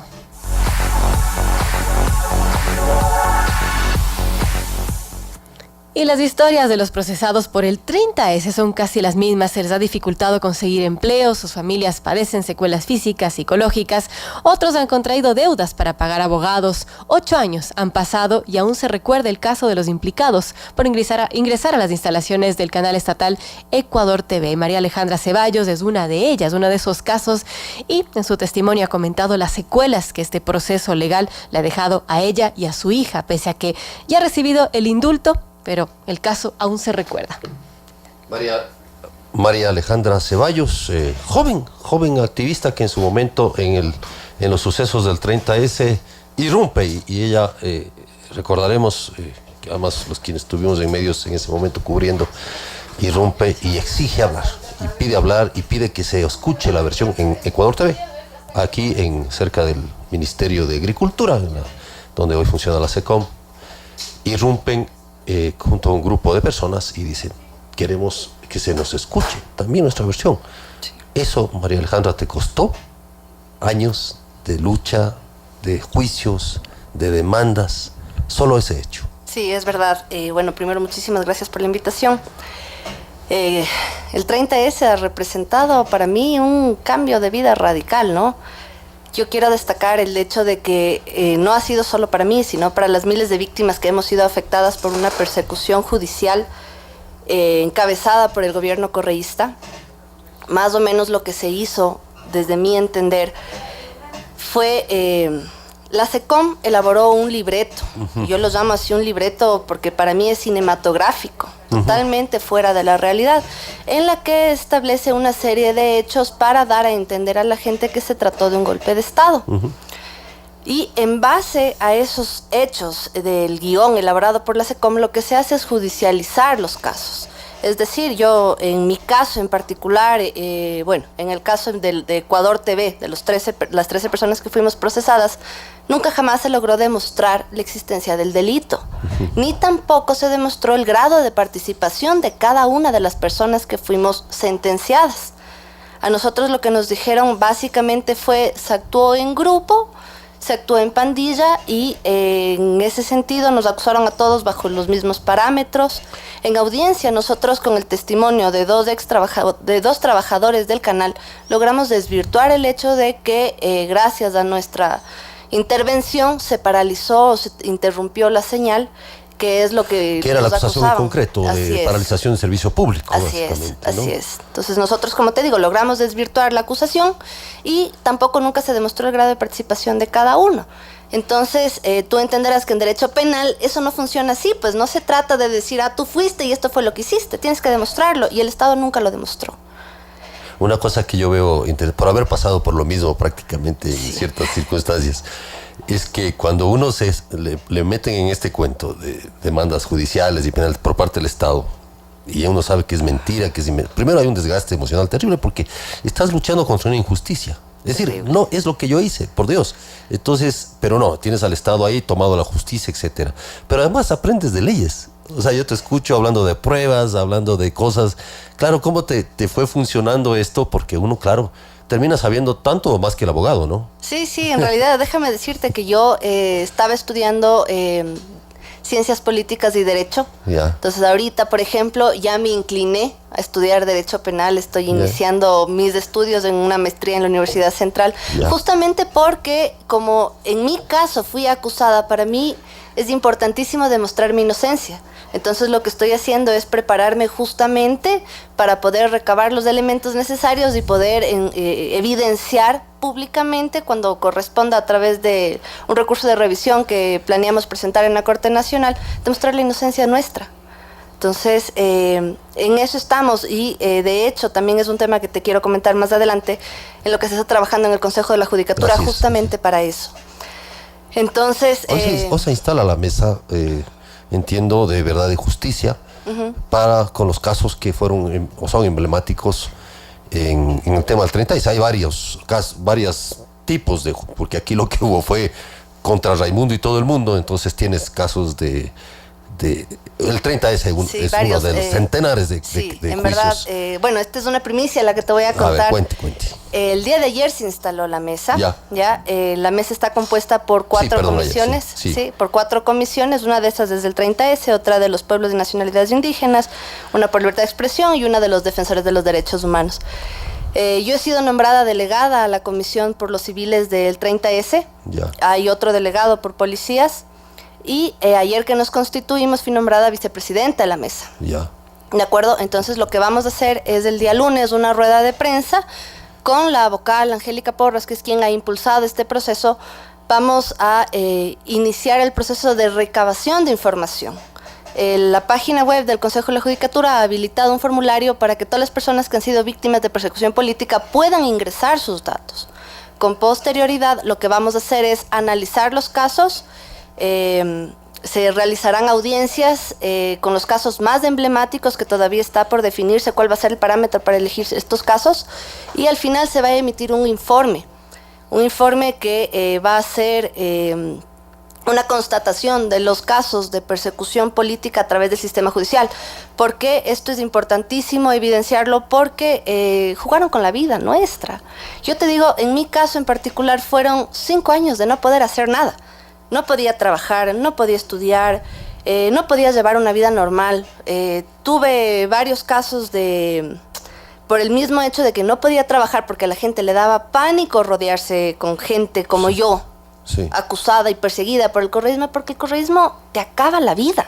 O sea, te persiguen SRI, te persiguen con el IES, te persiguen con Contraloría. Es más, en mi caso me encontré hace no mucho, ingreso a la página de Contraloría, emito un certificado de responsabilidades y resulta ser que tengo indicios de responsabilidad penal. ¿Por qué? Yo qué sé. Ingreso un oficio a la Contraloría pidiendo que esto se aclare y su respuesta fue ay, sí, ya encontramos el error, ya rectificamos. O sea, se nota que hubo una persecución, ¿cierto? Yo evidencio este caso de la Contraloría porque quiero ejemplificar cómo hubo persecución. No importa si no hice nada. El hecho era perseguirme, ¿de acuerdo? Entonces, bueno, como el mío hay cientos de casos, centenares de casos, y lo que queremos hacer es evidenciarlo porque es importantísimo que como ciudadanos nosotros tenemos derecho a tener una justicia independiente. Entonces, estos son casos de corrupción judicial que se deben denunciar y que se deben evidenciar justamente para que no se vuelva a repetir. Yo creo que esta historia es importantísima contarla porque este es un caso, no solo el mío, ¿no?, sino el caso de persecución que se da a través del sistema judicial por la presión política que había y del cual tú también fuiste víctima. Son casos que no se deben repetir. Hay un tema un análisis posterior que yo he hecho. Yo no sé si tú recuerdas que a raíz del 30 de septiembre inició esta campaña mediática, que la democracia renació, que nació la Megan. Ustedes se acordarán de esa historia, ¿verdad? Esto lo que llevó fue a, como te digo, con el libreto de la SECOM, a victimizar al presidente, ¿verdad? Entonces, con este sentimiento de victimización y de empatía que la gente sentía por su pobrecito presidente, lo que conllevó fue a que posteriormente, en el 2011, nos lleve a una consulta popular. Tú recordarás, ¿no? Y con la excusa de que pobrecito el presidente y hay que fortalecerlo, se da este tema de la consulta popular que permitió la metida de la mano en la justicia. Y es a raíz de eso que nosotros nos convertimos en un Estado autoritario, donde se hacía lo que decía el presidente, porque si no había sanciones para todos. Entonces, esto para mí es importantísimo evidenciar porque tenemos que separar las cosas, ¿verdad? En un Estado democrático existe independencia de funciones y nosotros tenemos que evidenciar esta manipulación que se dio de los poderes para demostrar que vivíamos en un Estado hegemónico, autoritario, dictatorial, en el que personas como tú o como yo no teníamos derecho a disentir porque nos perseguían y nos acababan y demás. O sea, yo te digo, yo no pude estudiar, no pude trabajar, no pude hacer mi proyecto de vida, mi plan de vida se arruinó por completo, me tocó empezar desde cero. Y para mí esto fue crítico, o sea, tú habrás vivido lo que fue estar sin empleo. En mi casa había días que no había ni para el pan, no teníamos ni para comer. ¿Y tú tienes un hijo chiquito? Tengo una niña que en ese entonces tenía 7 años. Ya. ¿Y cómo vio ella esta? Para ella fue terrible porque ella fue víctima de bullying en el colegio. Ya. Tú recordarás que en aquel entonces el tan querido presidente se victimizó sus compañeritos del colegio, lo que decían, ay, tu mamá es terrorista, que tu mamá está presa, que tu mamá, o sea, le acusaban de cosas que ella no tenía relación alguna, no era culpa de ella. Y bueno, para ella fue durísimo, durísimo. Ella vivía en un permanente estado de crisis, de persecución, sentíamos miedo, la policía nos seguía, no podíamos salir de la casa. O sea, y además de una persecución tan burda que tú regresabas a ver y les veías ahí a los policías. O sea, yo no sé si era a propósito como un tema intimidatorio, ¿cierto? Sí. O si es que simplemente eran tan burdos que no podían ni esconderse bien. O sea... Sí, se la pasaba en esa persiguiendo a los lo que llamaban opositores políticos mientras dejaban que Guacho se adueñe de la frontera norte. Eso es lo que Así pasaba. De sencillo, sí. Así de sencillo. Ahora, ya como presidenta de la mesa, ¿qué posibilidades, perspectivas le ves? Bueno, como vicepresidenta. Vicepresidenta. ¿Quién es presidente? Paul Jacome. Paul Jacome. Que es de Cotopaxi. Yo no sé si tú recuerdas de los... porque ya ahora son como casos... lo terrible de esto es que uno se convierte en caso, ¿no? Sí. Es más, tú también estabas en esa mesa. Así, claro. Sí, no, yo acepté participar, obviamente, porque es necesario que los operadores de justicia que permitieron esto paguen por lo que hicieron. Eso es la verdad. Sí. Que lo hagan en el debido proceso, lo que no nos permitieron a nosotros. O sea, a nosotros nunca nos permitieron, y me incluyo, y con el perdón de la audiencia, nunca nos permitieron. Ni siquiera nos valoraban las pruebas, nada. O sea, no. Nosotros, por ejemplo, presentamos... No hubo debido proceso. Por el libro Gran Hermano presentamos 45 pruebas objetivas de que lo que estaba en el libro estaba aprobado. Ahí estaban los documentos, 45. El presidente no presentó ni una prueba. Ni una. Cero. Ni una prueba objetiva. ¿Sabes cuál fue la prueba? Su testimonio. Bastó. O sea, ¿cuál fue el testimonio? Que estos par de autores periodistas me causaron daño moral. Y eso fue el testimonio. No hubo sentenciados, nada. $1 millón cada uno. Qué terrible. De sentencia. Eso fue todo. Estos operadores de justicia todavía están ahí. Todavía están ahí, es verdad. Todavía están ahí. Entonces dice uno, no es que busque venganza. Para nada. No, Lo que uno quiere es que esta gente no se preste nuevamente. O sea, son un peligro. Sí. A ver, es que son un peligro. Verás, en realidad el objetivo de la mesa es justamente el que tú estás señalando. Evaluar, digámoslo así, vamos a evaluar la actuación de los jueces y si se encuentran indicios de que actuaron fuera del debido proceso, ¿cierto? Que hubo delitos, que hubo prevaricato, que se forjaron pruebas y un poco de cosas que se han ido evidenciando en los casos. Lo que se va a hacer es, en el informe final, se va a pasar esta información al Consejo de la Judicatura mismo, a la entidad que ellos tienen, a la Dirección de Disciplina, para que ellos sean evaluados. ¿De acuerdo? Hay muchísima gente que a mí me dice, es que ustedes están buscando venganza. Y es como tú me acabas de decir, no, en realidad no es venganza. Lo que estamos buscando es que esta gente sea evaluada de acuerdo a sus actuaciones. Si actuaron bien, no van a tener de qué preocuparse. Sin embargo, si es que actuaron mal, serán sancionados conforme el reglamento que tiene el Consejo de la Judicatura para estos hechos. Y si es que acabe el caso, serán destituidos, sancionados, multados, lo que sea que corresponda según su actuación. Y de igual manera, el siguiente objetivo que tenemos es, en los casos, por ejemplo, que es del mío, de mi principal interés, si es que se encuentran elementos necesarios para decir que, por ejemplo, hubo violaciones a derechos humanos, o que hay elementos nuevos que nos permitan revisar el caso, porque, como te digo, en nuestro juicio hubo varias nulidades, ¿verdad? Sin embargo, a pesar de que demostramos que no existía el delito, igual nos sentenciaron, daba igual, que es lo que tú dices, bastaba que haya esta orden desde el Ejecutivo. La idea es que si es que los casos ameritan, pasen a la Corte Nacional, y en la Corte Nacional se resuelva un recurso de revisión que se llama para ver si es que ha habido acciones atentatorias a derechos humanos, y hay casos también que si es que amerita, pasarán a la Asamblea Nacional para amnistía. Ya. ¿De acuerdo? Yo te digo, en mi caso en particular, yo fui indultada. Sí. ¿Qué es lo que significa el indulto? ¿Por qué yo acepté el indulto? Porque como tú bien señalas, tenía una vida que no era vida. Claro. No podía hacer nada. No podía trabajar. Y como no podía trabajar, no podía estudiar, porque yo misma me pagué en la universidad mis estudios. No puedo viajar. Hasta ahora no puedo viajar. Tengo prohibición de salida del país. Hasta ahora ese es un tema que no se soluciona. No podía hacer nada, ¿de acuerdo? Entonces lo que estamos buscando justamente es que se haga justicia, que haya justicia, que se evalúe la actuación de cada una de las personas, porque, como te digo, en mi caso, yo al haber sido indultada, si bien es cierto, se me perdonó a través del decreto presidencial. Rafael Correa a mí me perdona el cumplimiento de la pena, pero esto no significa que me haya perdonado el delito. Yo sigo siendo terrorista, ¿cierto? Entonces yo ahorita que quiera irme de viaje a donde sea, presento una solicitud de visa y no me aceptan porque soy terrorista. Claro. O sea, me están comparando a Al Qaeda, por Dios. O sea, es de esa la equiparación. Asistente de Osama Bin Laden. Sí, tal cual. Entonces, ese es un tema que yo te digo, necesitamos rectificar. O sea, yo soy inocente.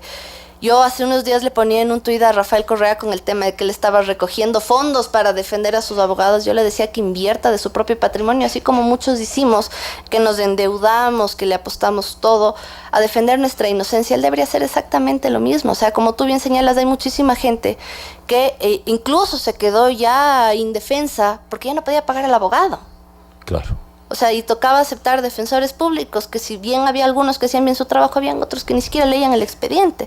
Entonces, es importantísimo evidenciar esto porque todavía hay gente que está presa por esto. Y nosotros queremos, de esos casos que son los más emergentes, pasarlos a revisión en Corte Nacional. Estamos con María Alejandra Ceballos y finalmente, María Alejandra, se van a cumplir 8 años del 30S. ¿Puedes respirar ya? ¿Sientes que de alguna manera esta enorme, porque es como cruzar el desierto con un mueble encima? Sí. Punto. Eso es, ¿no es cierto? Y además que te van dejando solo. Sí, te van dejando solo. La gente dice, sí, yo te apoyo, pero claro. Van pasando los años. Siga nomás. Y la gente se va apartando, los amigos, la familia. Sí. Es complejo. Entonces, es bastante difícil. Te dejan de invitar a las fiestas. Sí, dejas de asistir, porque les da vergüenza que te vean con ellos. Te dejan de invitar a las fiestas, en la propia familia te dicen, sí, pero es que de gana te metiste en eso, es tu culpa. Sí. ¿Por qué fuiste a buscar lo que se nos te ha perdido? Sí. Sí, o sea, yo te digo, en mi caso todavía tengo familia que me echa a mí la culpa. Claro. ¿Para qué te fuiste a meter allá? Claro. Y no es que se trata de para qué me fui yo a meter allá, porque es lo que ¿Lo volverías a hacer? A ver, en el contexto en el que estamos, déjame decirte. El 30 de septiembre nosotros nos encontramos inmersos, obligados a observar una campaña propagandística, ¿cierto? En el que el Estado trató de imponernos una verdad. Sí. Ese entonces era un día jueves, y como todos los días jueves con César Montúfar hacíamos plantones por la libertad de expresión. Yo no sé si ustedes recuerdan eso. Sí, así es. Ya, ese era un día jueves que estábamos haciendo un plantón por la libertad de expresión. O sea, bueno, no es que estábamos haciendo, pero coincidió que llegó gente y nos encontramos y estábamos en libertad de expresión. Y te encuentras con una cadena nacional que trata de imponerte una única verdad. Nosotros decíamos, ese es un claro ejemplo de lo que será la ley de comunicación, en la que ya no había libertad de expresión, no había libertad de opinión, no podías, libertad de prensa, o sea, nos obligaban a observar la realidad que el Estado quería contar. Sí. Y no había una realidad de cuáles fueron los hechos. Ahorita, 8 años después, vamos viendo que cómo las cosas se fueron dando. Por fin hay hechos que salen a luz. O sea, por ejemplo, el tema de cómo la policía estuvo involucrada, cómo los militares recibieron órdenes directas del presidente, del aquel entonces que era el ministro, o sea, del comandante del ejército. O sea, estamos viendo un poco de cosas que no es como ellos nos plantearon. No es que la Megan nació y revivió la democracia y los golpistas nos intentamos tomar los poderes del Estado. No, señores, eso nunca jamás sucedió. O sea, a mí me acusaron de autor intelectual. Ahora pregúntenme qué cosa me inventé yo. Claro. O sea, nunca jamás tuve absolutamente nada que ver con esto. Y sin embargo, yo fui acusada de ser la autora de la toma del canal del Estado. O sea, yo no sé, para mí esto se trató de un libreto en el que tenían que involucrar a oposición, y como yo estaba relacionada con la oposición, decidieron poner una foto aquí, una foto acá, y aquí son estos los autores del golpe de Estado. Así es, tenían que desesperadamente buscar culpables. Ese es el caso del Fidel Araujo. Exactamente. Entonces, el caso es tan impresionante ese caso, porque claro, a Fidel pasa por ahí, se mete, como él dice, la mamá le dice, de novelero. O sea, ¿qué te vas a meter de novelero ahí en la bronca de los policías? Y da declaraciones. Coavisa. Dice, sí, están en su derecho. Entonces, le acusan nada menos de intentar matar al presidente. Así es. De intentar matar al presidente. O sea, un tipo que pasaba por ahí.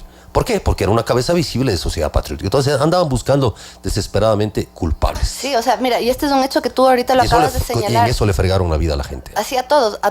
Verás, este es un hecho importantísimo el que tú acabas de señalar, porque en Ecuador TV estuvieron más de 200 personas, Ajá. ¿cierto? En los videos que se presentaron a juicio, que cabe recalcar son videos editados, mostrando solo lo que querían mostrar, ¿cierto? Ajá. Se ve a las personas que agreden, se ve a las personas que dañan un rack de telefonía, Ya. se ve a la persona que está rompiendo una cámara de seguridad. ¿Quién también será esa persona? Nunca jamás fue llamada a juicio. Claro. Se la ve, o sea, flagrantemente, se la ve dañando las cosas. Y esa persona nunca jamás apareció. ¿Cuál es la vinculación que tenemos los 13 procesados? Todos en algún momento habíamos hecho activismo político o pertenecíamos a un partido político.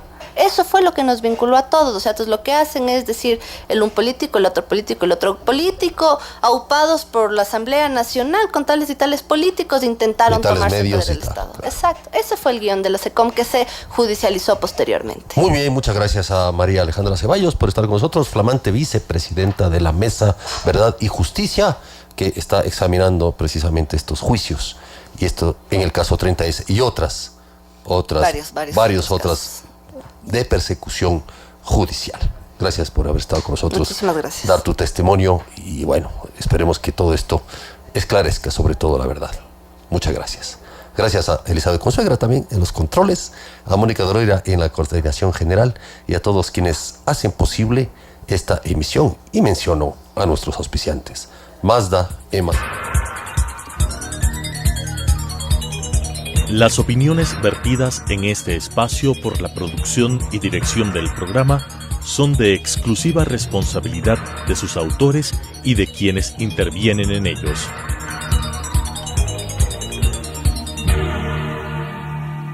Telesucesos Canal 29 presentó Sucesos con Juan Carlos Calderón.